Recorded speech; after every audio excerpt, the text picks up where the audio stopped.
The National Motor Museum at Beaulieu is on a mission, calling for assistance to trace the builders behind the historic 1927 Sunbeam 1000 horsepower, famous for breaking a land speed record.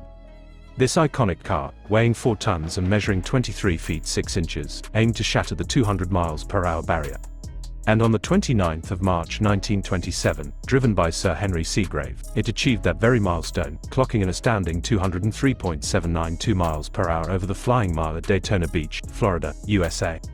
Constructed at Sunbeam's Wolverhampton works, this engineering marvel packed two 22.45-litre Matabele aero engines, interconnected and operated via a 3-speed gearbox, with components mostly sourced from the West Midlands. But amidst the restoration efforts, a quest has begun to identify the workers who contributed to this motoring icon's creation. The family of Joseph Anslow, Sunbeam's chief bodyworker, reached out to the museum, recognizing Joseph in a photograph pushing the car out of the factory. Amanda Pettit shared her family's connection to this legacy.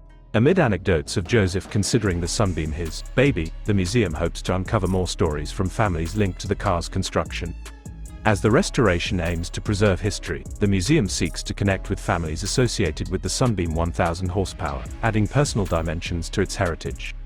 For those eager to support this journey back in time and the Sunbeam 1000 horsepower restoration campaign, donations can be made online. Sponsors and corporate donors eager to contribute are encouraged to get in touch.